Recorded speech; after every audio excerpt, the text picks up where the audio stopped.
Hey everyone, I still don't have my voice back to normal, but so today I just wanted to show you a few things that I've gotten recently at the thrift stores and things I've ordered art supplies wise, and just share with you what I got and what I plan to do with it. I thought that might be interesting. I like always seeing that from other people.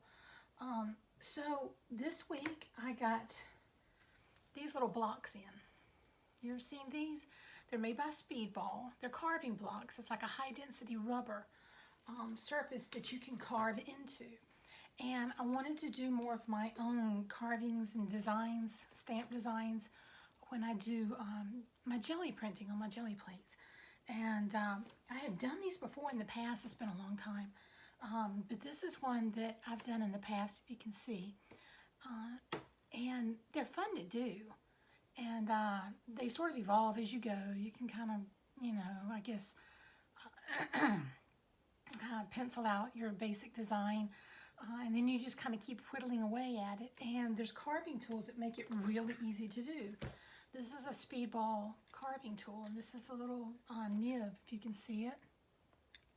And that just goes into the, I mean, it's a little sharp, but it's not like a sharp knife. But it will go through this easily. And it makes the grooves and it'll cut out. And then inside of here, I had to get this started a while ago because I couldn't get it open. They give you like 4 other nibs. So I don't know if you can see these. Oh, let me get it. Hold on, wrong hand. See this? So there's 4 other nibs. There's one that does much, let me see, I'm gonna have to hold these up for you against something white. So you can see there's one that's much finer than the one I have on there. These I haven't actually worked with, I don't think, ever. I might try a couple of them.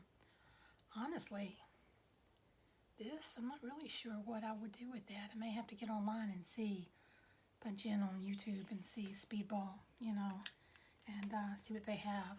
This one's a wider nib at the top, more rounded. And this one's a little bit more squared off. I don't know. These last two would probably be good on a stamp like this. If you didn't want to leave this raised areas, this has kind of that Van Gogh, I guess, look to it. So I have the swirls, and then I wanted these to be stamped, showing the, you know, I don't know, the direction of the swirls and a little bit more energy.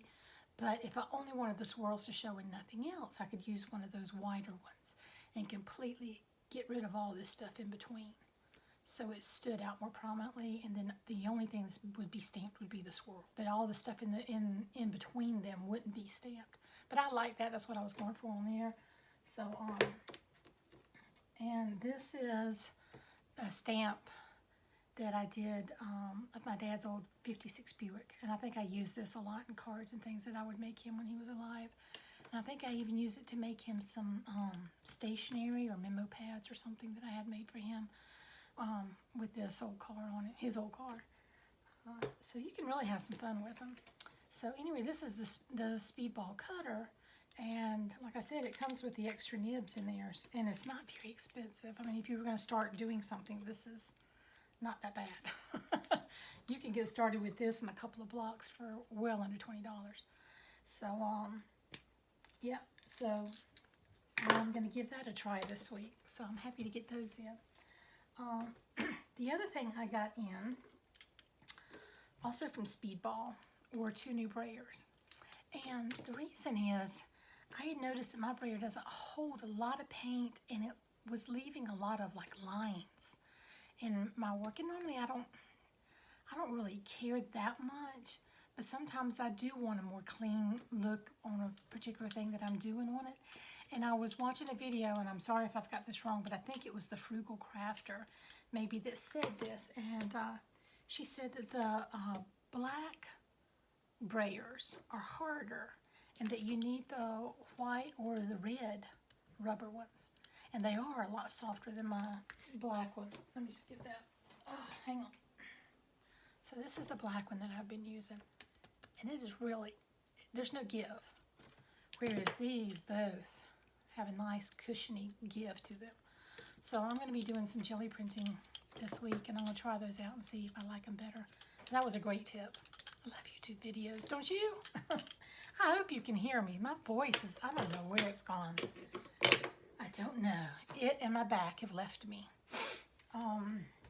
Which is why I can only do short sprints at the table.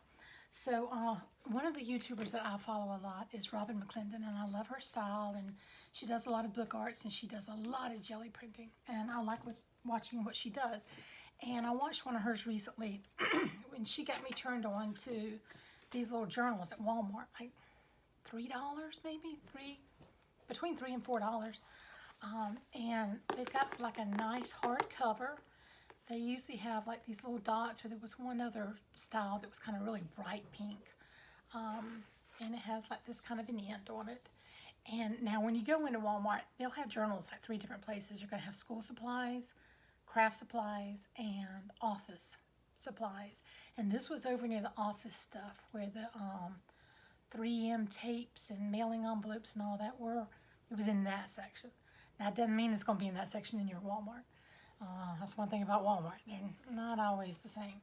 So, but inside, I like it. It has kind of craft paper. It's a more yellow than brown craft paper, more golden hue to it.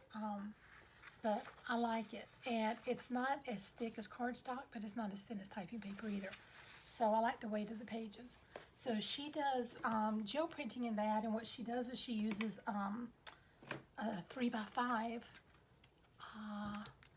jelly plate. Well, I ordered one and I ordered the wrong size. I ordered a 5x7 and I already had a 5x7. So I was very aggravated with myself when it came in. And I thought, well, I can either send it back and waste all this time waiting to get what I want. Then I decided, no, I'm going to cut it in half. That's what I did. So now I have 2 of these. And it was fine when I cut it. I don't know if I'm going to be able to show you this. Maybe if I put something behind it, you can see. Along the edge, it's just a little rough. It's not as smooth as, say, that edge. But you know what? When you're jelly printing, it doesn't really matter. So one thing I thought I would try to do on one of these is to use my scissors and just kind of cut in along the edge a little bit like this, all the way around. Because what she does a lot is she'll layer onto her jelly plate and then use it like a stamp down on that book. And so I thought, well, I can do that. I can leave one normal straight edge, and then the other one I'll do that too. And even if it doesn't work out well, I got the other side. And most of the jelly prints that I do, you don't have clean edges anyway. Hardly ever do you have straight edges on the side. That's just not what it's about. So, yeah, that finally, I was so glad I had that idea just to cut it. And I sit around and wait for another one to come in, and now I have 2 of them. Not a bad thing. So I got that in. So I'm ready to do some jelly printing this week. So one other thing that I've gotten in this week, this is thanks to Tiffany at Southern Gal, is this Deco Art Crackle Paste. Now I've used Crackle Medium and I've used molding paste, but I've never used Crackle Paste. Putting the 2 together, I think that might be kind of neat in my journals. So I think I'm going to really enjoy that. One of the things that one of the reasons that I got the small speedball carving blocks to do is, I just want to show you, these are a few fun foam stamps that I cut out for doing gel printing, to make, laying them on to make different types of images. And these, when you lay them on, it pulls off paint. And if you've seen me do gel printing, you know what I'm talking about. If not, then, hang in there, go back and look at some videos on it. But these are great. I made them out of fun foam, and I'll just be able to press them in. I wanted some like 50s type designs. So this one is like a 2-piece one.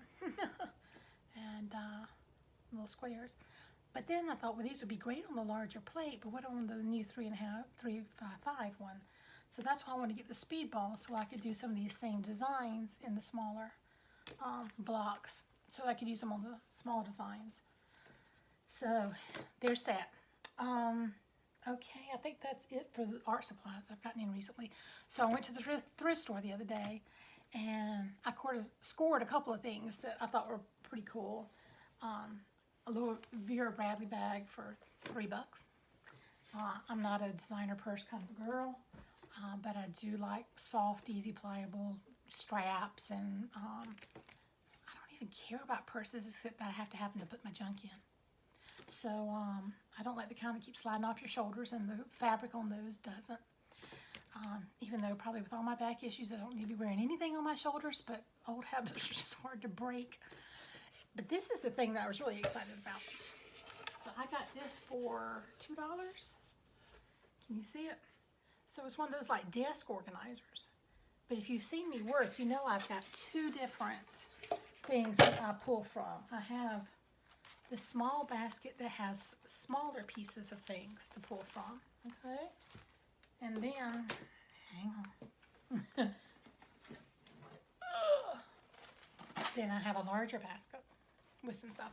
So some of this is like file folders with different papers in it to jelly print on. Well, I'll probably leave that in this big bucket, but then pull out anything that I want to use to actually use in my work and put in the new holder, so that I'll just have one thing on my desk that has all the things I can just grab from when I'm working on an art journal page, which is my favorite thing to do. So I was really excited about that. That was a score for $2. So anyway, let me put that back. So this week I'm actually going to get into my junk journal. So look for those videos coming up. I'm going to start opening it up and working on these crazy funky pages inside that are all different colors, shapes, sizes, and weird things on them. And I have no idea. I've never worked in a journal this way before, but I think it's going to be fun. And hopefully stress-free. And at some point I have the small journal to put together, but that's for maybe next week. So, well, I hope you enjoyed this little short video, and I will see you soon. If you like these kind of videos, let me know in the comments. I've done different types of videos. I don't know what people love the most, but let me know. And give me a thumbs up. That helps me rate so that people find my channel more when they're searching. And as always, subscribe if you'd like, and hit that bell button, and it'll let you know when I'm putting up new videos. Okay? So thank y'all so much for watching, and I will see you next time.